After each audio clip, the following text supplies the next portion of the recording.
Aaron Kaufman était le cœur battant de Fast and Loud, l'homme qui pouvait construire l'impossible plus vite et plus proprement que n'importe qui d'autre dans le garage. Pendant 6 ans, il a été le génie discret à l'origine des courses les plus folles de Gas Monkey. Les fans ont vu son calme sous pression, sa précision, son talent brut.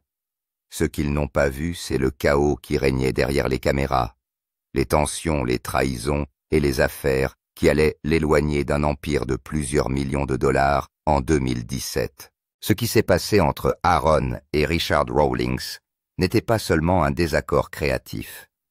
Il s'agissait d'une collision entre l'ambition l'ego et l'argent. Pendant des années, ils ont construit ensemble une marque qui a rapporté des millions à Discovery Channel.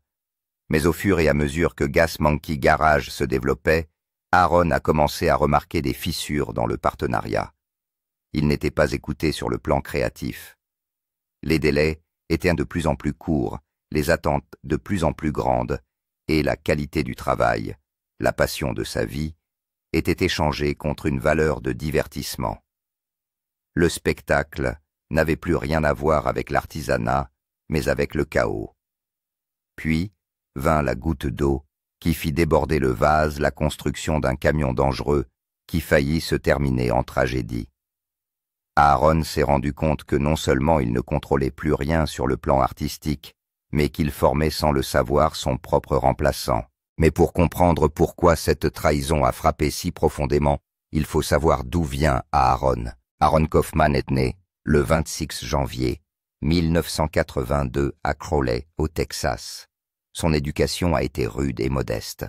Son père David Kaufman était mécanicien et travaillait 12 heures par jour pour 8,5 $ de l'heure au début des années 90. La famille vivait dans un parc de caravanes où Aaron partageait une chambre exiguë avec son jeune frère Jared. L'argent était rare, mais pas la curiosité. À tout juste 10 ans, Aaron a accompli quelque chose d'extraordinaire. À l'aide d'un couteau de cuisine et d'un tournevis, il a démonté la tondeuse à gazon familiale et l'a réparée. Non seulement elle a fonctionné à nouveau, mais elle a fonctionné mieux. Environ 15% de puissance en plus qu'avant. Son père n'en revenait pas. C'est à ce moment-là qu'il est devenu évident qu'Aaron n'était pas un enfant ordinaire. Il apprenait la mécanique en lisant les manuels de réparation de son père tachés de graisse jusque tard dans la nuit, s'endormant parfois au milieu de la page, les doigts noircis. Plus tôt encore, à l'âge de 8 ans, il avait appris à conduire le pick-up Ford F-Cent 1968 de son grand-père. Ce vieux camion allait devenir plus qu'un simple véhicule. Il était son obsession, son sanctuaire, et le début d'une histoire d'amour avec les machines qui allait durer toute sa vie. À 12 ans, l'arrière-cour s'est transformé en un laboratoire de ferraille. Il récupère des pièces de ferraille et construit des karts capables de rouler à 35 miles par heure sur route. Il a appris à souder tout seul en empruntant une soudeuse à bâton à un voisin. Mais son intrépidité a eu des conséquences. En 1994, l'un de ses systèmes d'échappement maison a explosé, lui brûlant tellement le bras qu'il a fallu 23 points de suture pour refermer la plaie. Sa mère voulait jeter ses outils, mais Aaron les avait déjà cachés dans une vieille remise derrière la caravane. À Noël, les 200 $ de la caisse de Noël de la famille ont servi à payer les factures de l'hôpital. Pas de cadeaux, pas de lumière, juste de la douleur, et une leçon de sacrifice qu'Aaron n'a jamais oubliée. Au lycée, l'obsession d'Aaron pour les machines l'a complètement envahi.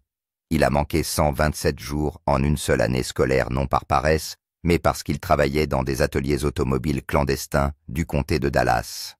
Pour 4,25 $ de l'heure, il reconstruisait des transmissions et des moteurs que les autres mécaniciens avaient abandonnés.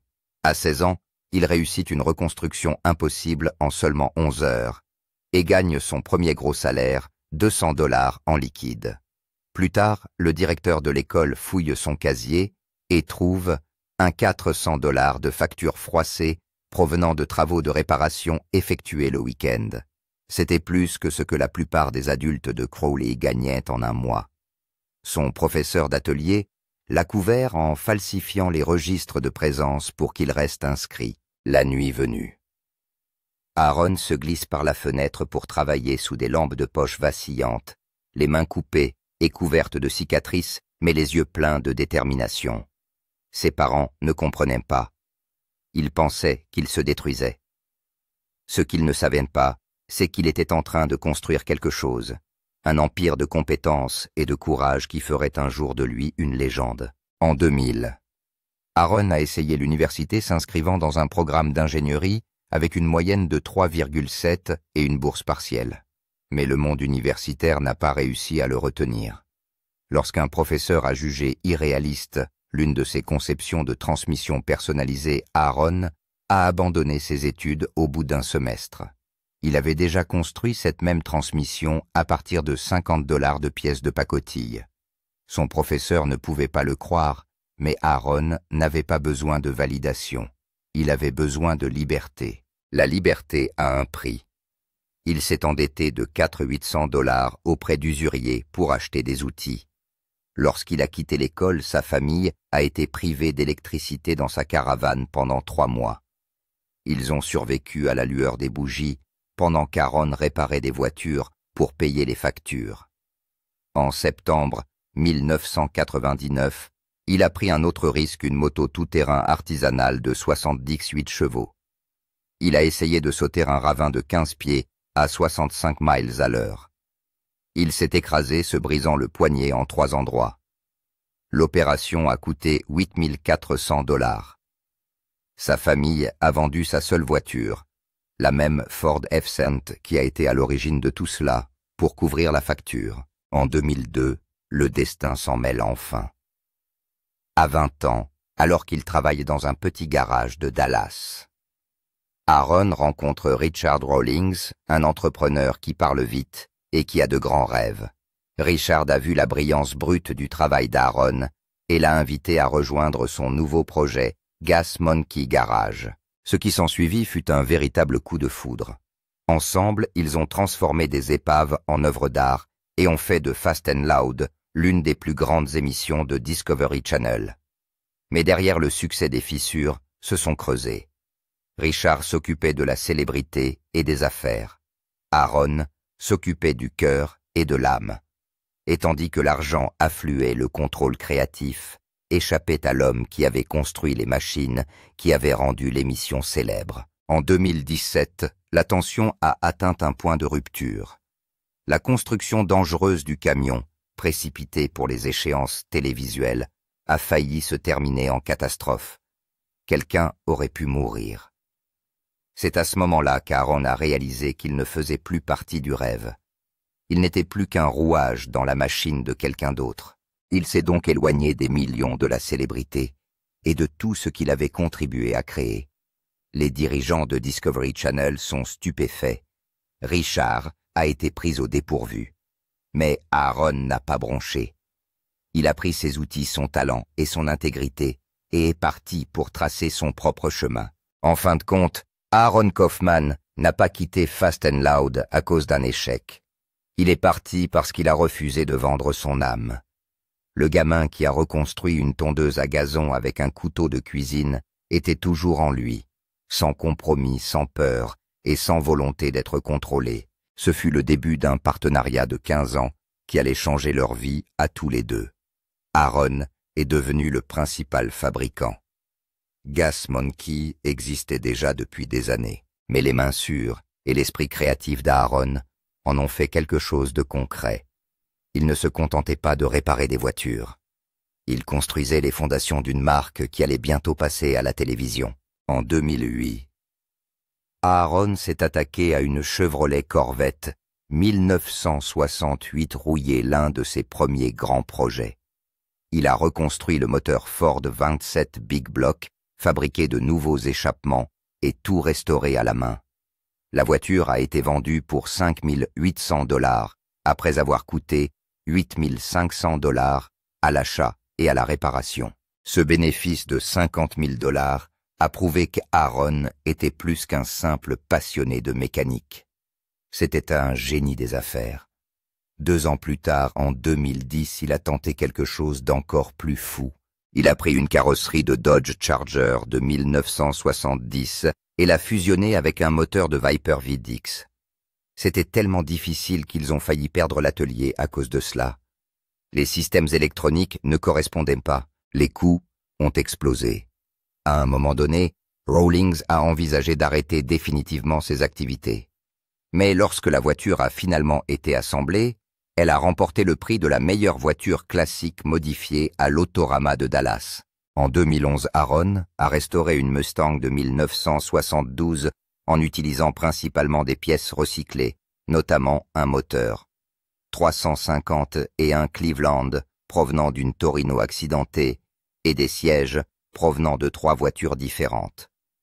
Mais lorsque les inspections de sécurité ont révélé que certaines pièces étaient trop usées, Aaron et Rawlings se sont durement affrontés. Aaron l'a accusé de se soucier davantage des profits que de la sécurité. Cela a conduit à leur première grande dispute et à un nouvel ensemble de règles.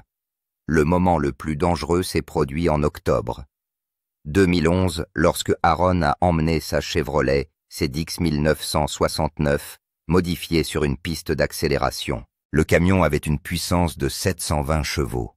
Lors d'une course, le moteur a explosé à plus de 600 tours minute, projetant du métal partout. Une femme, Maria Rodriguez, a été touchée à l'épaule. Elle a eu besoin de 18 points de suture. Gas Monkey a été poursuivi en justice pour 75 000 $. La compagnie d'assurance a refusé de couvrir les frais. Aaron a payé ses factures de sa poche. Cet accident l'a contraint à arrêter de courir pendant 2 ans. L'aventure d'Aaron Kaufman avec Fast and Loud a commencé en juin 2012, et dès le début, il a été poussé dans ses derniers retranchements. Dans le tout premier épisode, on lui a demandé de reconstruire une Ford Model A de 1931 en seulement 9 jours pour un grand salon de l'échange. Ce que les téléspectateurs n'ont pas vu, c'est le prix qu'il a payé pour y parvenir. Au cours de la seule saison, lui et son équipe ont construit 12 voitures en 24 semaines, travaillant souvent plus de 110 heures par semaine. Aaron était tellement épuisé qu'il s'est endormi à l'intérieur d'une voiture pendant que les caméras filmaient. Il devait se doucher avec un tuyau d'arrosage derrière le garage. Chaque semaine, il passait également 14 heures à faire la navette entre Fort Worth et Gas Monkey Garage, dans le nord-ouest de Dallas. Dans certaines scènes, il avait l'air si fatigué qu'il avait du mal à garder les yeux ouverts. Il était clair que ce rythme ne pouvait pas durer éternellement. Et en 2016, ce n'était pas le cas. L'un des moments les plus stressants a eu lieu en 2013, lorsque l'équipe a pris en charge une Ferrari F40 991 accidentée. Richard Rawlings et Dennis Collins l'ont achetée pour 400 000 $ après qu'elle se soit écrasée contre une clôture. Elle n'avait que 7 148 miles avant l'accident. Aaron a dirigé la reconstruction en la démontant complètement avec l'aide d'experts de Ferrari. Ils ont tout modernisé. Les doubles turbos, l'échappement, le volant moteur, l'embrayage et même les roues de course. Mais en coulisses, des disputes éclatent. Richard ne cessait d'annuler les choix d'Aaron. La voiture finie a été peinte en noir au lieu du rouge Ferrari. Bien qu'elle soit devenue la construction la plus célèbre du garage, elle a aussi mis en évidence une chose douloureusement claire. Aaron et Richard avaient des idées très différentes sur la façon dont les voitures devaient être construites. Les choses ont empiré en 2016. Aaron a été chargé de la construction de la Di Tommaso Pantera EcoBoost. C'était l'un des projets les plus difficiles qu'ils aient jamais réalisés et il a franchi une limite. Aaron a déclaré que la voiture dépassait de loin ce qui pouvait être fait correctement dans les délais serrés d'une émission de télévision. Même s'il n'avait que quelques semaines de retard sur le calendrier, il ressentait une pression constante qui l'incitait à faire des économies. Le moteur, un EcoBoost de 3,5 litres équipé de turbo Full Race Motorsports, a fini par produire 472 chevaux et 498 lb-ft de couple. Mais Aaron ne se souciait pas des chiffres. Ce qui l'intéressait, c'était le travail. La construction allait à l'encontre de toutes ses convictions. Il s'est alors rendu compte que le type de voiture qu'il voulait construire était trop grand pour la télévision. Ce projet est devenu la bifurcation de la route. C'est à cette époque qu'Aaron a commencé à rencontrer de graves problèmes personnels. La célébrité a commencé à l'épuiser. Des crises de panique l'ont amené à envisager de démissionner au milieu d'une saison. Il disait que la pression était écrasante. Cela a affecté sa relation avec sa petite amie, ses chiens et même ses employés. À un moment donné, il a subi une appendicectomie d'urgence mais a repris le travail quelques jours plus tard parce que les caméras continuaient à tourner. Ses anciens collègues ont déclaré qu'ils travaillaient de si longues heures qu'ils avaient oublié ce qu'était une vie normale. Aaron s'effondrait à l'intérieur, mais les téléspectateurs ne voyaient à l'écran que le mécanicien barbu cool et posé. En 2016, la même construction de Pantera est revenue comme un point sensible. Malgré tout le travail accompli, Richard a reproché à Aaron d'être en retard. En coulisses, ils se sont battus pour savoir ce qu'il était possible de faire avec un budget et un délai serré. Aaron a accusé Richard de faire des coupes qui nuiraient à la qualité de la construction. Il devenait de plus en plus évident que la fiction télévisuelle l'emportait sur l'artisanat. Les choses ont fini par déborder en 2017 lors de la construction d'une moto sous haute pression. Richard a essayé de contrôler chaque partie du projet et a constamment pris le pas sur Aaron devant l'équipe. Aaron a fermé la porte de son bureau et s'est éloigné de l'équipe. Un jour, il a quitté le plateau en plein tournage. La production s'est arrêtée pendant 3 jours, le temps que Discovery Channel tente de calmer le jeu. Mais il n'y a pas eu que ce moment. La tension montait depuis des mois. Leur amitié s'était transformée en une négociation de bureau, et Aaron en avait assez. Puis vint quelque chose d'encore plus bouleversant. Des documents ayant fait l'objet d'une fuite en 2016 ont montré qu'Aaron, que les fans considéraient comme le cœur de la série, était payé bien moins que ce qu'il méritait. Selon les initiés, le travail d'Aaron était à l'origine de 80% du succès de la série, mais son contrat ne reflétait pas du tout cette réalité.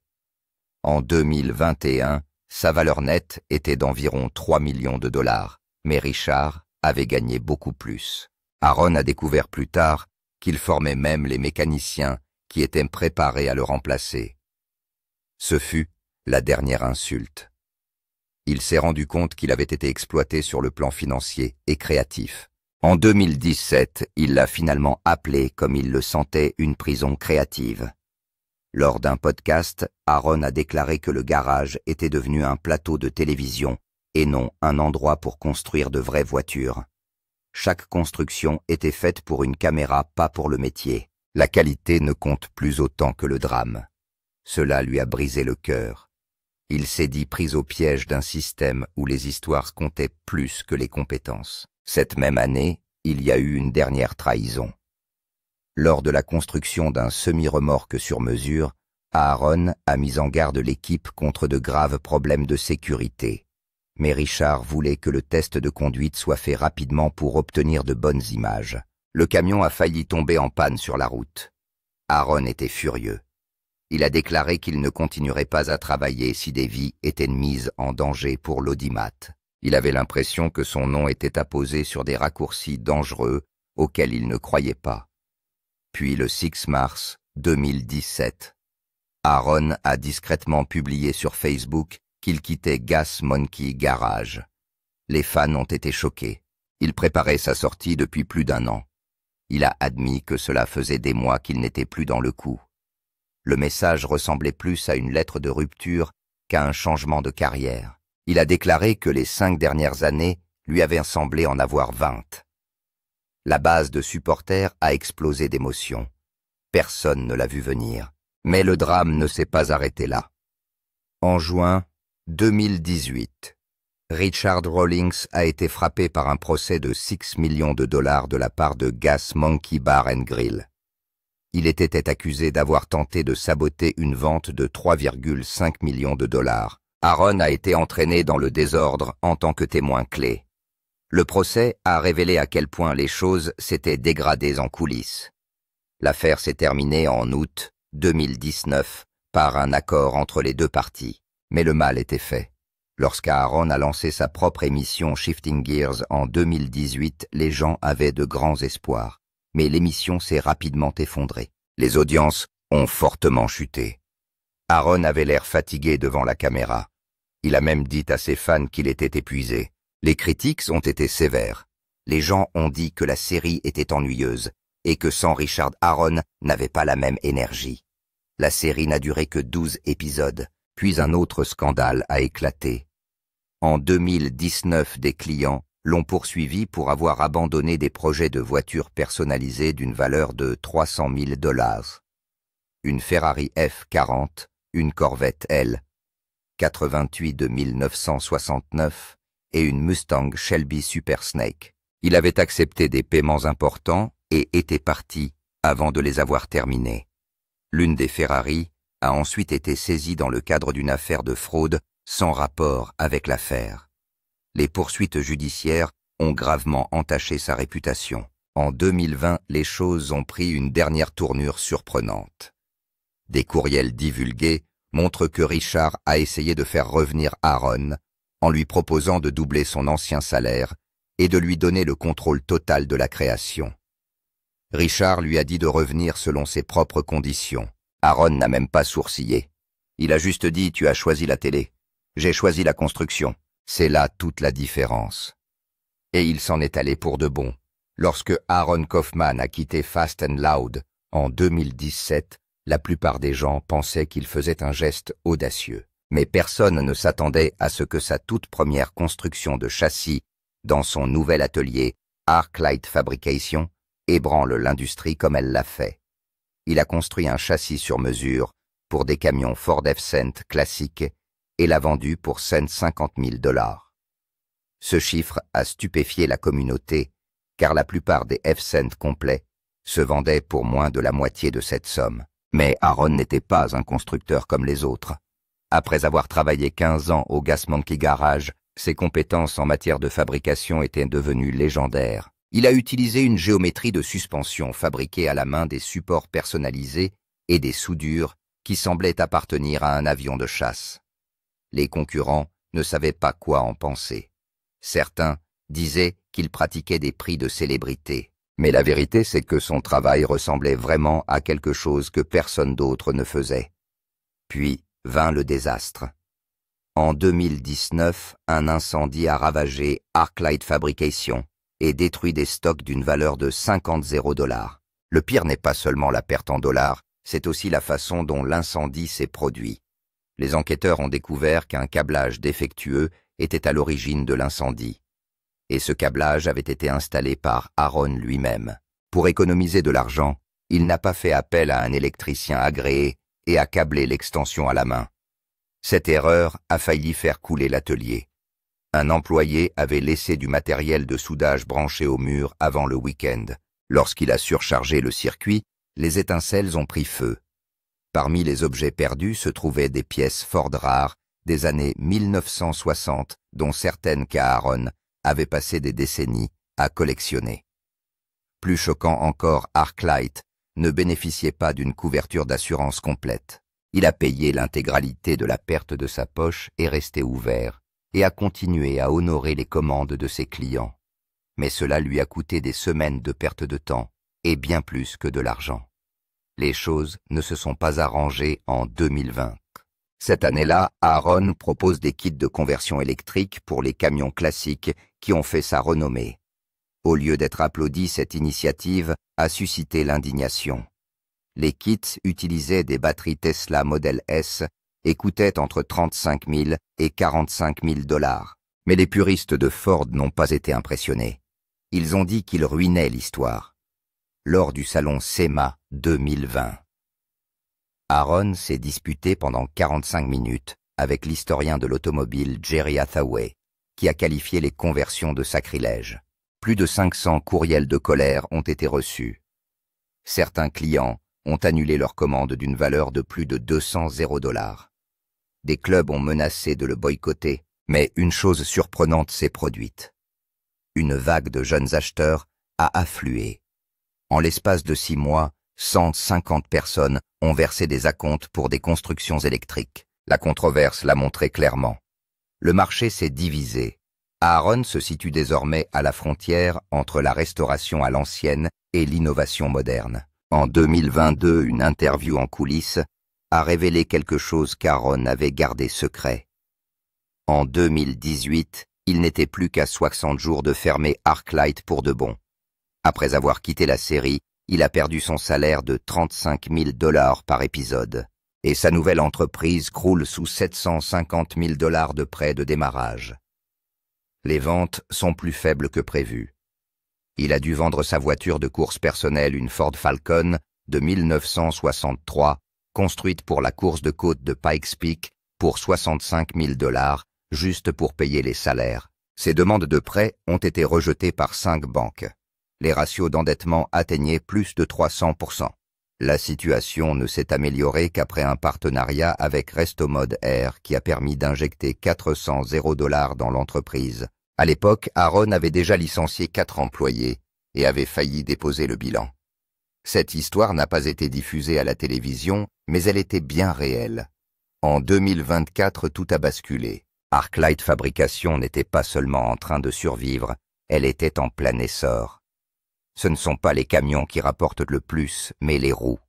La ligne de roues F-Cent personnalisée d'Aaron génère un chiffre d'affaires annuel de 2 millions de $. Les influenceurs ont commencé à les utiliser sur Instagram.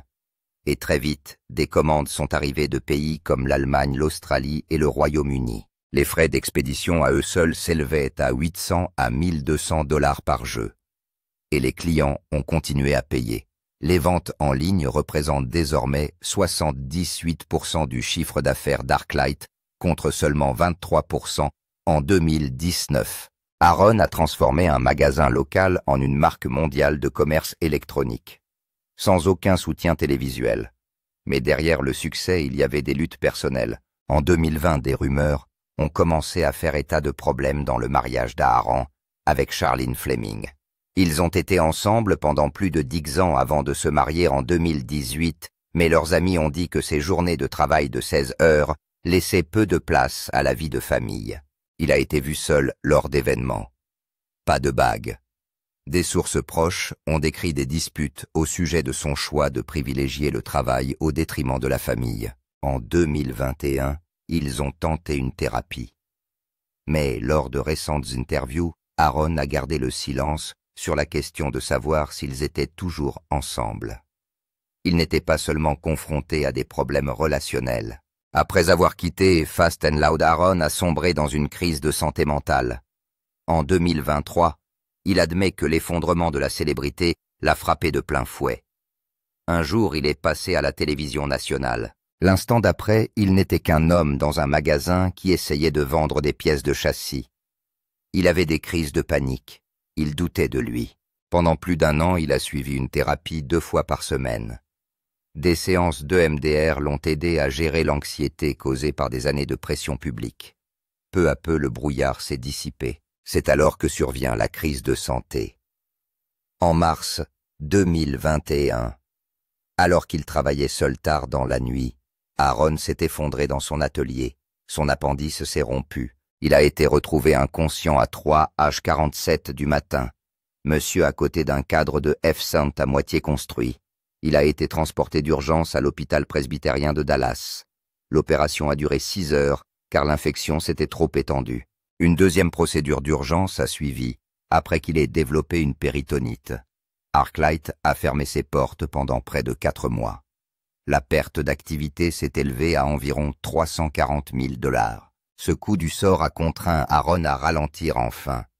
Il a embauché du personnel et promis de ne plus jamais travailler seul la nuit. Mais alors que les choses semblaient instables, ses investissements dans les crypto-monnaies se sont effondrés. Fin 2021, Aaron avait investi 1,2 million de $ dans des crypto-monnaies, Bitcoin, Ethereum, et même quelques altcoins sur le thème de la voiture. À la mi-2022, il en avait perdu 85%.